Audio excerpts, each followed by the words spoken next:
വിശ്വസിക്കാൻ കഴിയുന്നില്ല. ഹദീസാണ്, ഹദീസിന്റെ ഗ്രന്ഥങ്ങളിൽ കാണാവുന്നതാണ്. സാദത്തുദ്ദാറൈനി പോലെയുള്ള ഗ്രന്ഥങ്ങളിൽ കാണാം. ഹബീബിന്റെ മേലിൽ കേവലം 10 സ്വലാത്ത് കൊണ്ട് വലിയ വലിയ നേട്ടങ്ങൾ ലഭിക്കുന്നു. സിറാത്ത് എന്ന പാലം വിട്ടുകിടക്കാൻ, ഹൗദുൽ കൗസർ കുടിപ്പിക്കാൻ, പാപങ്ങൾ പൊറുക്കുന്നത് വരെ സുജൂദിൽ കിടക്കാൻ, അവന്റെ ആത്മാവിനെ ഏറ്റവും നിസ്സാരമായി വേദനയില്ലാതെ പിടിച്ചുകൊണ്ടുപോകാൻ മലക്കുകൾ തയ്യാറാണ്. മഹാന്മാരായിരിക്കുന്ന ആ മലായികത സന്തോഷവാർത്ത അറിയിക്കുമ്പോൾ ഹബീബായ തങ്ങൾക്ക് വല്ലാത്ത സന്തോഷമായി. ഇത് ഞാൻ എന്റെ ഉമ്മത്തിനെ അറിയിക്കട്ടെ, അറിയിച്ചോളൂ നബിയേ. വല്ലാത്ത സന്തോഷത്തോടെ ഹബീബായ തങ്ങളത് അറിയിക്കുകയാ. എന്റെ ശബ്ദം കേൾക്കുന്ന ഉമ്മമാരോട്, പ്രിയപ്പെട്ട സഹോദരി സഹോദരന്മാരോട് ഓർമ്മപ്പെടുത്താനുള്ളത്, ഈ ഖസീദത്തുൽ ബുർദയുടെ മജ്ലിസിൽ ഇന്ന് നമ്മൾ പങ്കെടുക്കുമ്പോൾ ഇന്ന് മുതൽ ചൊല്ലിയിരിക്കണം. ഹബീബിന്റെ മേൽ കിടന്നുറങ്ങുന്നതിന് മുമ്പ് ഏറ്റവും കുറഞ്ഞത് ഒരു 10 സ്വലാത്തെങ്കിലും ചൊല്ലിയിരിക്കണം. തീരുമാനമെടുക്കേണ്ടത് നമ്മളാണ്. ഇപ്പൊ തന്നെ തീരുമാനമെടുക്കുക. ഇന്ന് ഞാൻ കിടക്കപ്പായിലേക്ക് ചെല്ലുമ്പോൾ, ഞാൻ പുതപ്പിനടിയിലേക്ക് ചെല്ലുന്നതിന് മുമ്പ് ഹബീബിന്റെ മേൽ 10 സ്വലാത്ത് ചൊല്ലാതെ ഞാൻ കിടന്നുറങ്ങൂല. ഏറ്റവും ചുരുങ്ങിയതാ പറഞ്ഞത്. 50 പറ്റുന്നവരുണ്ടോ? 50 നിത്യം ചൊല്ലിക്കോ. 100 പറ്റുന്നവരുണ്ടോ? 100 നിത്യവും ചൊല്ലിക്കോ. എത്രയാണോ നിത്യമായി ചെല്ലാൻ നിന്നെ കൊണ്ട് സാധിക്കുക, അത് നിത്യമായി നീ ചെയ്തോ. 10 സ്വലാത്തെല്ലാൻ എത്ര നേരം വേണം? 100 സ്വലാത്തെല്ലാൻ എത്ര നേരം വേണം? കേവലം സ്വലാത്ത് കൊണ്ടുള്ള വലിയ നേട്ടം ഒന്ന് ഓർമ്മപ്പെടുത്തി എന്ന് മാത്രം. എന്ത് പ്രയാസമുള്ളവർക്കും എന്ത് പ്രശ്നങ്ങളുള്ളവർക്കും ഹബീബ് റസൂലുള്ളാഹി സ്വല്ലല്ലാഹു അലൈഹി വസല്ലമയുടെ മദ്ഹിൽ വല്ലാത്ത പ്രതീക്ഷ വെക്കാം. മനസ്സിലാക്കണം, ഹബീബിനോടുള്ള ആ ഒരു മഹത്വം. എന്ത് പ്രയാസമുണ്ടോ ഹബീബിനെ കൊണ്ട് പരിഹാരമുണ്ട്, ഹബീബിന്റെ സ്വലാത്ത് കൊണ്ട് പരിഹാരമുണ്ട്. ഒരു അത്തർ കച്ചവടക്കാരനുണ്ടായിരുന്നു. സ്വലാത്തിന്റെ ഗ്രന്ഥങ്ങളിലൊക്കെ കാണാം ഒരു അത്തർ കച്ചവടക്കാരൻ. ആ മനുഷ്യൻ അത്തർ കച്ചവടമൊക്കെ ചെയ്ത് കുടുംബം അങ്ങനെ പോറ്റുന്ന വ്യക്തിയാണ്. അദ്ദേഹത്തിന്റെ ജീവിതത്തിൽ പ്രയാസങ്ങൾ വന്നു. വല്ലാത്ത കടബാധ്യതനായി തീർന്നു. പുറത്തിറങ്ങാൻ പോലും പറ്റുന്നില്ല. വല്ലാത്ത കടബാധിതനായി തീർന്നു. ഹബീബിന്റെ മേലിൽ നിരന്തരം സ്വലാത്ത് ഇങ്ങനെ ചൊല്ലാൻ തുടങ്ങി. ഹബീബിന്റെ മേലിൽ സ്വലാത്ത് ചൊല്ലുന്നു. കടങ്ങൾ വിടണം. ഹബീബിന്റെ മേൽ സ്വലാത്ത് ഇങ്ങനെ ചൊല്ലി ചൊല്ലി ചൊല്ലി ചൊല്ലി ഒരു ദിവസം കിടന്നുറങ്ങുമ്പോ അതാ ഉറക്കത്തിൽ സ്വർഗ്ഗത്തിൽ വരുന്നു ഹബീബ് റസൂലുള്ളാഹ് സ്വല്ലല്ലാഹു അലൈഹി വസല്ലം. സ്വപ്നത്തിൽ വന്നിട്ട് പറഞ്ഞു, മോനെ, എന്റെ മേലിൽ സ്വലാത്ത് ചൊല്ലുന്ന പ്രിയപ്പെട്ടവനെ, ഈ രാജ്യത്തിന്റെ മന്ത്രി ഉണ്ടല്ലോ, ആ മന്ത്രിയുടെ അടുത്തേക്ക് നീ ചെല്ലുക. അലി ഇബ്നു ഈസ എന്നാണ് ആ മന്ത്രിയുടെ പേര്. ആ മന്ത്രിയുടെ അടുത്തേക്ക് നീ ചെല്ലുക. ആ മന്ത്രിയെ ഞാൻ ഏൽപ്പിച്ചിട്ടുണ്ട്. നിനക്ക് 400 ദിർഹം തരാൻ ഞാൻ ഏൽപ്പിച്ചിട്ടുണ്ട്. ഈ മനുഷ്യൻ പെട്ടെന്ന് ഞെട്ടിയണീക്കുന്നു. നേരം വെളുത്തപ്പോ നേരെ ചെല്ലുന്നു കൊട്ടാരത്തിലേക്ക്. മന്ത്രിയെ കാണണം, അലി ഇബ്നു ഈസയെ കാണണം. പട്ടാളക്കാർ തടഞ്ഞു വെച്ചു, കാണാൻ പറ്റൂല.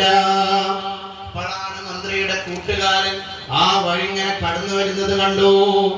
അപ്പൊ അദ്ദേഹത്തിന് ഇയാൾ അറിയാം എന്തിനാ വന്നത്. അപ്പൊ ഈ അത്തർ കച്ചവടക്കാരൻ അദ്ദേഹത്തോട് പറയുന്നു, മന്ത്രിയെ കാണാൻ വന്നതാണ്. എന്തിനാണ് ഇപ്പൊ മന്ത്രിയെ കാണാൻ വന്നതിന്റെ ഉദ്ദേശം? പറഞ്ഞു, ഹബീബിന്റെ മേലിൽ സ്വലാത്ത് ചൊല്ലി ചൊല്ലി ചൊല്ലി ഞാനൊരു ദിവസം കിടന്നുറങ്ങി. ഹബീബിന്റെ സ്വപ്നത്തിൽ വന്നു, എന്റെ പ്രശ്നങ്ങൾക്ക് പരിഹാരം പറഞ്ഞു തന്നു. മനുഷ്യൻ പറഞ്ഞു, അതേ, നിങ്ങളെ തെരഞ്ഞിട്ട് മന്ത്രി കാത്തിരിക്കാൻ, മന്ത്രി നിങ്ങളെ തെരഞ്ഞിട്ട് കാത്തിരിക്കുന്നുണ്ട്, നിങ്ങൾ എപ്പ വരുമെന്ന് ചിന്തിച്ച് എപ്പോഴും അങ്ങനെ ചോദിച്ചു കൊണ്ടിരുന്നു.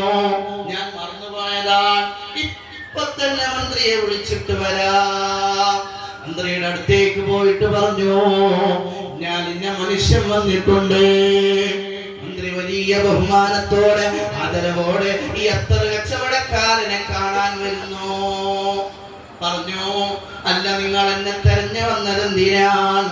ഹബീബ് റസൂലുള്ളാഹി സ്വല്ലല്ലാഹു അലൈഹി വസല്ലം സ്വപ്നത്തിൽ വന്നിട്ട് എന്നോട് പറഞ്ഞു, എന്റെ കടങ്ങൾ വീട്ടാനുള്ള പണം മന്ത്രി തരുമെന്ന് പറഞ്ഞിട്ടുണ്ട്.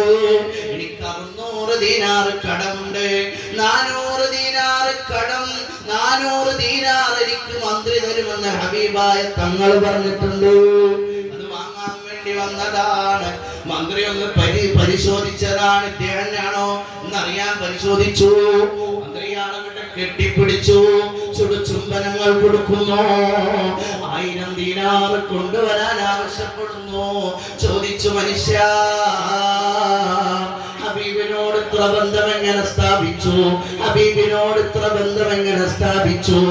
എന്റെ ജീവിതത്തിൽ അമലുകൾ കൂടുതലില്ല, എന്റെ ജീവിതത്തിൽ നിസ്കാരങ്ങൾ കൂടുതലില്ല, നിങ്ങളൊക്കെ ചെയ്യുന്ന അമലുകളല്ലാതെ എന്റെ ജീവിതത്തിൽ അമലുകളൊന്നും ഏറെയില്ല.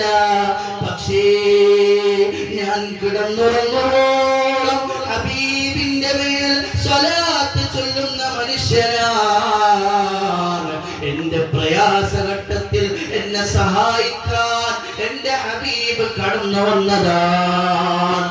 മന്ത്രി ആവേശത്തോടെ സന്തോഷത്തോടെ തന്റെ കയ്യിലുള്ള 1000 ദീനാർ എടുത്തിട്ട് ഈ മനുഷ്യന്റെ കയ്യിൽ 400 കൊടുത്തിട്ട് പറഞ്ഞു, ഇത് ഹബീബ് തരാൻ ഏൽപ്പിച്ചതാണ്, ബാക്കി 600 എന്റെ വക നിങ്ങൾക്ക് സൗജന്യമാണ്, നിങ്ങൾ എടുത്തുകൊള്ളൂ. ഈ മനുഷ്യൻ പറഞ്ഞു, എനിക്ക് വേണ്ട, ഹബീബായ തങ്ങൾ എന്നോട് വാങ്ങാൻ പറഞ്ഞത് 400 ദീനാറാണ്, അത് മാത്രം എനിക്ക് തന്നാ മതി. മന്ത്രി കുറെ പറഞ്ഞു, എന്റെ ഒരു സന്തോഷത്തിന് പറ്റൂല. ഹബീബായ തങ്ങൾ എന്നോട് പറഞ്ഞത് 400 ദീനാർ വാങ്ങാനാണ്. ഈ മന്ത്രി 400 ദീനാർ കൊടുക്കുന്നു. ഈ മനുഷ്യൻ ആ പൈസ ആയിട്ട് പോയിട്ട് കുറച്ച് കടങ്ങളൊക്കെ വീട്ടി ഒരു കച്ചവടമൊക്കെ തുടങ്ങി. കച്ചവടത്തിൽ നല്ല ലാഭമുണ്ടായി. വർഷം തികയുന്നതിന് മുമ്പ് അദ്ദേഹത്തിന്റെ കടങ്ങളൊക്കെ വീട്ടി എന്ന് ചരിത്രത്തിൽ കാണാം. എന്ത് പ്രതിസന്ധികളുണ്ടോ, എന്ത് ബുദ്ധിമുട്ടുകളുണ്ടോ, എന്തൊക്കെ ഇടങ്ങേറുകളുണ്ടോ, മാനസികമായി ശാരീരികമായി ദുനിയാവിലും ആഖിറത്തിലും എന്ത് പ്രയാസങ്ങൾ ഉണ്ടായാലും നമ്മെ രക്ഷപ്പെടുത്താനുള്ള നേതാവ് ഹബീബ് മുഹമ്മദുർ റസൂലുള്ളാഹ് സ്വല്ലല്ലാഹു അലൈഹി വസല്ലം. എന്ത് പ്രശ്നം വന്നാലും കടമുള്ളവർക്ക് പരിഹാരം ഹബീബിന്റെ സ്വലാത്താണ്, മക്കളില്ലാത്തവർക്ക് പരിഹാരം ഹബീബിന്റെ സ്വലാത്താണ്, മദ്ഹിന്റെ സദസ്സുകളാണ്, ബുർദയുടെ സദസ്സുകളാണ്. എത്ര വലിയ പ്രയാസം അനുഭവിക്കുന്നവർക്കും ബുർദയുടെ മജ്‌ലിസ് കാരുണ്യത്തിന്റെ കരസ്പർശമാണ്. എത്ര പ്രയാസമുള്ളവർക്കും അത്താണിയാണ് ഖസീദത്തുൽ ബുർദയുടെ മജ്‌ലിസ്, ഹബീബിന്റെ മദ്ഹിന്റെ മജ്‌ലിസ്. രാത്രി കാലം മൂസാ നബി അലൈഹിസ്സലാം, ആ മൂസാ നബിയുടെ കാലത്ത് ഒരു തെമ്മാടിയായി ജീവിച്ച ഒരു മനുഷ്യണ്ടേനു. ആ മനുഷ്യൻ മരണപ്പെട്ടു. ആരും അദ്ദേഹത്തെ തിരിഞ്ഞോക്കില്ല. അദ്ദേഹം മരിച്ചു എന്നറിഞ്ഞു, ആരും അദ്ദേഹത്തെ തിരിഞ്ഞോക്കില്ല. അല്ലാഹുവിന്റെ കൽപ്പന വരുന്നു, മൂസാ നബിയെ, നിങ്ങൾ അദ്ദേഹം ഇന്ന സ്ഥലത്ത് ഒരാൾ മരിച്ചു കിടക്കുന്നുണ്ട്, അദ്ദേഹത്തിന്റെ അടുത്തേക്ക് പോകണം, അദ്ദേഹത്തെ കുളിപ്പിച്ച് വൃത്തിയാക്കിയിട്ട് അങ്ങ് അദ്ദേഹത്തിന്റെ മേലിൽ നിസ്കരിച്ചിട്ട് ഖബറടക്കണം. മൂസാ നബി അലൈഹിസ്സലാം ഒറ്റയ്ക്ക് പോയി അദ്ദേഹത്തിന് വേണ്ട കാര്യങ്ങളൊക്കെ ചെയ്തു കൊടുത്തു. ആളുകളൊക്കെ പറഞ്ഞു, മൂസാ നബിയെ, ഇത്രയേറെ തെമ്മാടിത്തരം ചെയ്ത, ഇത്രയേറെ ആളുകളെ ബുദ്ധിമുട്ടിച്ച ഈ മനുഷ്യന് വേണ്ടി കർമ്മങ്ങൾ അങ്ങെന്തിനാ ചെയ്തത്? മൂസാ നബി അലൈഹിസ്സലാം അല്ലാഹുവിനോട് ചോദിക്കുന്നു. ഇതിനുള്ള ഉത്തരം ചോദിക്കുമ്പോൾ അല്ലാഹു പറയുന്നു, മൂസാ നബിയേ,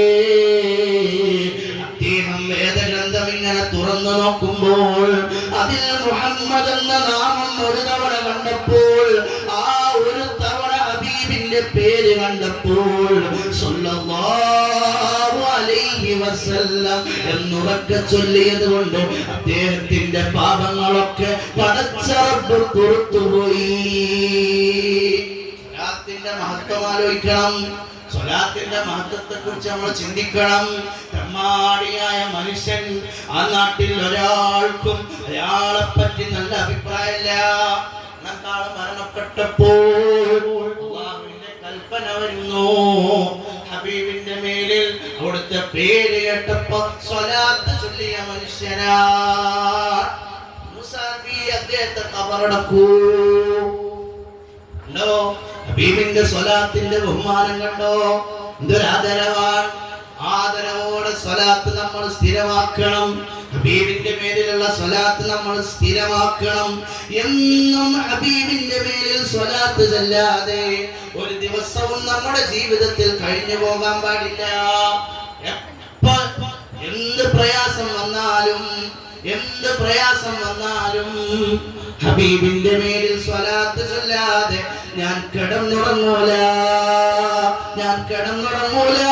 എന്ന ചിന്ത വേണം. ദൃഢപ്രതിജ്ഞ ഇപ്പൊ എടുത്തോളണം. നമുക്ക് രക്ഷപ്പെടാൻ ഇതിനും നല്ല മാർഗം വേറെയില്ല. ഹബീബ് റസൂലുള്ളാഹ് സ്വല്ലല്ലാഹു അലൈഹി വസല്ലം അവിടുത്തെ മദബുകളുടെ സദസ്സിൽ പങ്കെടുക്കുക, അവിടുത്തെ മേലിൽ സ്വലാത്ത് ഇങ്ങനെ നിരന്തരം ചൊല്ലിക്കൊണ്ടിരിക്കുക. ഇതൊരാവേശമാണ്. ഒറ്റ സംഭവം മാത്രം പറഞ്ഞ് ഞാൻ അവസാനിപ്പിക്കുന്നു. അല്ലാഹു സുബ്ഹാനഹു വ തആല എത്രയെത്ര അനുഗ്രഹങ്ങളാണ് നമുക്ക് ചെയ്തു തന്നത്. എത്രയെത്ര അനുഗ്രഹങ്ങളാണ് പടച്ച റബ്ബ് നമുക്ക് ചെയ്തു തന്നത്. സുന്ദരമായ കണ്ണുകൾ നിനക്ക് നൽകിയില്ലേ? സുന്ദരമായ കാലുകൾ നൽകിയില്ലേ? സുന്ദരമായ ശരീരം നൽകിയില്ലേ? എന്തിനെങ്കിലും ഒരു തകരാർ നിന്റെ ശരീരത്തിലുണ്ടോ? എല്ലാം നിനക്ക് കൃത്യമായി സ്വസ്ഥമായി ആനന്ദത്തോടെ ആവശ്യത്തിനനുസരിച്ച് പ്രവർത്തിക്കാനുള്ള കഴിവ് നിന്റെ റബ്ബ് തന്ന് ആ റബ്ബിന് ശുക്ർ ചെയ്യാൻ വേണ്ട വിധം നീ തയ്യാറാണോ? വേണ്ട വിധം നാം സമയം ചെലവഴിച്ചിട്ടുണ്ടോ? ചിന്തിക്കേണ്ട സമയമാണ്. സൃഷ്ടാവായ റബ്ബിനെ മതിമറന്ന് നാം നമ്മുടെ ജീവിതം മുന്നോട്ട് കൊണ്ടുപോകുന്നു. ഖാലിഖായ റബ്ബിനെ മറന്നു പോകുന്നു. നമ്മെ സൃഷ്ടിച്ച് പരിപാലിച്ച് എല്ലാം ചെയ്തു തരുന്ന റബ്ബില്ലയോ? ആ റബ്ബിനെ മറന്നുകൊണ്ടുള്ള ഒരു ജീവിതം. ഒരു ഫഖീറായ മിസ്കീനായ മനുഷ്യൻ ഇങ്ങനെ വീടുകളിൽ കയറിയിട്ട് പൈസ ഇങ്ങനെ ചോദിച്ച് ഇങ്ങനെ നടക്കണ മനുഷ്യനാണ്. ആ മനുഷ്യൻ ഇങ്ങനെ നടന്ന് വീടുകൾ കയറി ഇങ്ങനെ വന്നുകൊണ്ടിരിക്കേ അതാ പെട്ടെന്ന് വലിയൊരു മതില് കാണുന്നു. വളരെ സന്തോഷത്തോടെ ആ മതില് കാണുമ്പോ ഇയാൾ ഞെട്ടിപ്പോകുന്നു. എന്തൊരു മനോഹാരിത നിറഞ്ഞ, എത്ര മനോഹരമായ, കണ്ടാൽ ആകർഷിക്കുന്ന, ആര് കണ്ടാലും ഒന്ന് നോക്കിപ്പോകുന്ന മനോഹരമായ മതിൽക്കെട്ടുകളാണ്. ആ മതിൽക്കെട്ടുകൾക്കിടയിലുള്ള വീട് എന്ത് രസമായിരിക്കും, എന്തൊരാനന്ദമായിരിക്കും.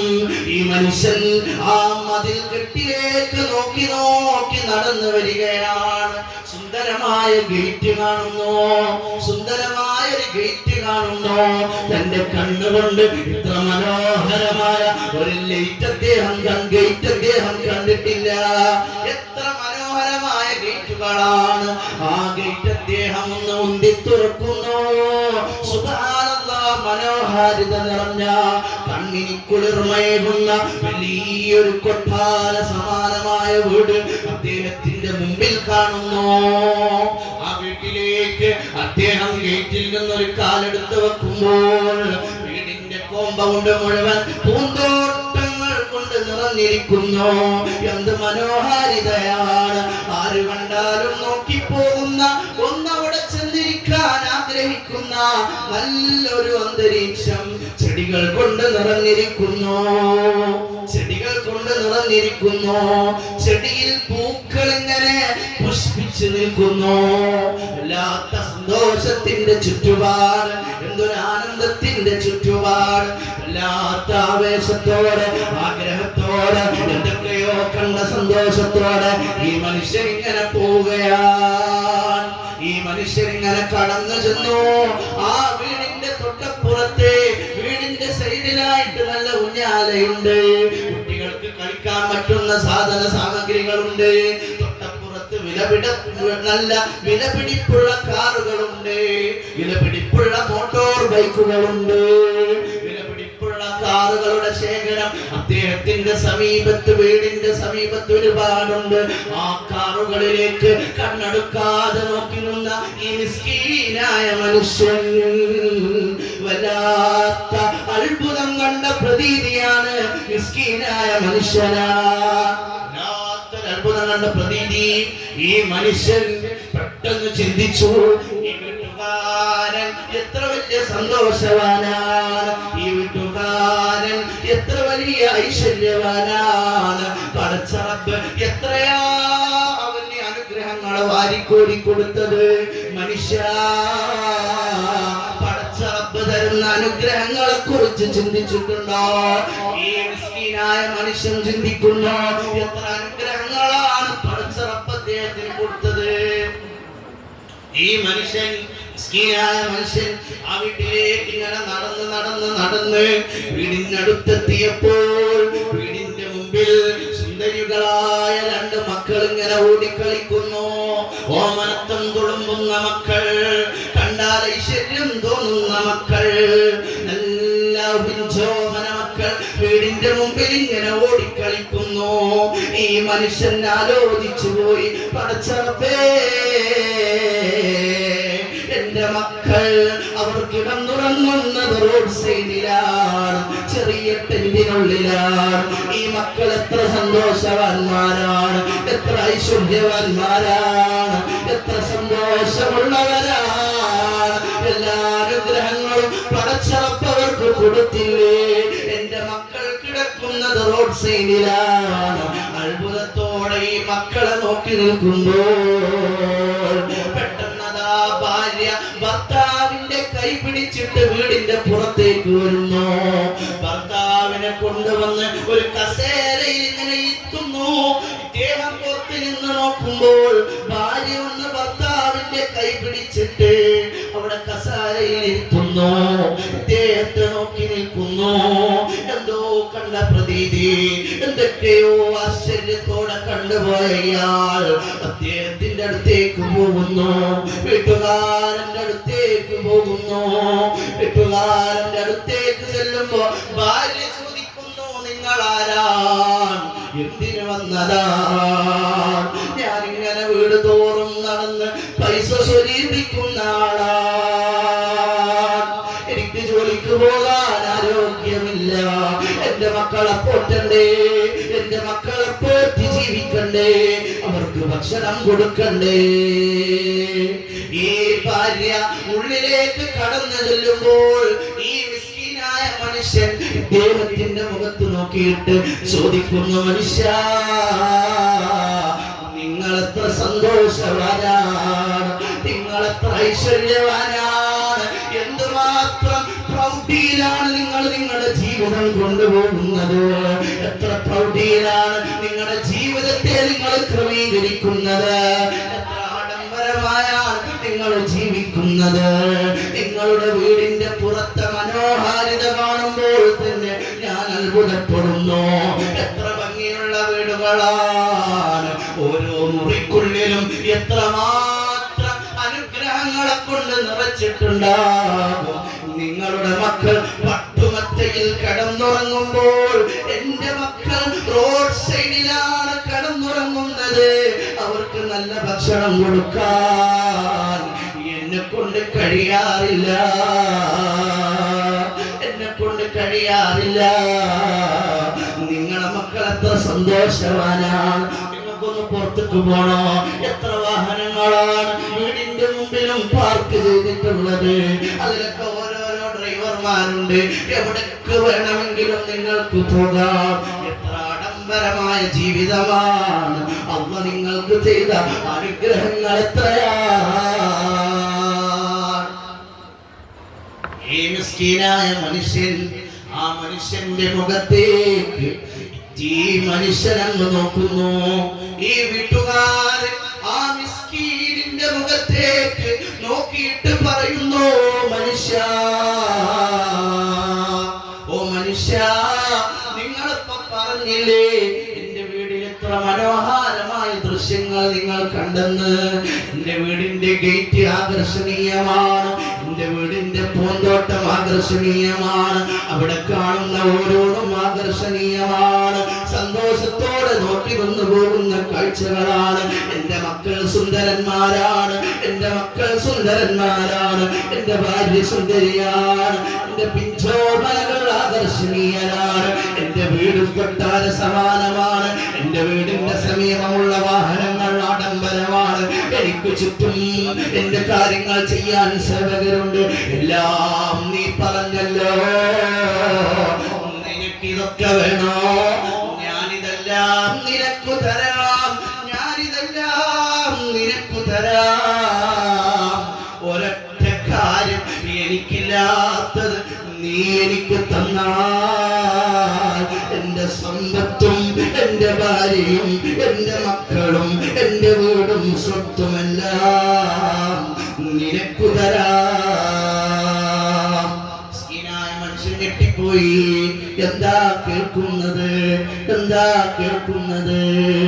ഞെട്ടലോടെ നിൽക്കുമ്പോഴാണ്, ഞെട്ടലോടെ നിൽക്കുമ്പോഴാണ് മിസ്കീനോട് അദ്ദേഹം പറയുന്നു, ഓ മനുഷ്യ, എന്റെ മുഖത്തേക്ക് നിങ്ങളൊന്ന് നോക്കൂ, എന്റെ കണ്ണിലേക്ക് നിങ്ങളൊന്ന് നോക്കൂ. നിങ്ങൾ പറഞ്ഞില്ലേ എന്റെ മക്കൾ സുന്ദരന്മാരാണ്, എന്റെ ഭാര്യ സുന്ദരിയാണ്, എന്റെ വീടാഡംബരമാണ്, പൂന്തോട്ടം പൂക്കൾ കൊണ്ട് നിറഞ്ഞിരിക്കുന്നു, ആകർഷിപ്പിക്കുന്ന ശൈലിയിൽ എന്റെ വീടിനെ കുറിച്ച് നിങ്ങൾ പറഞ്ഞില്ലേ.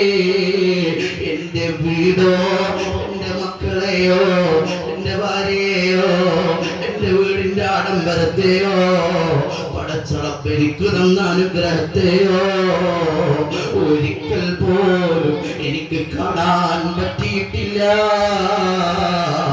ഞാനൊരു കണ്ണുപൊട്ടനാണ്, ഞാനൊരു കാഴ്ചയില്ലാത്തവരാണ്.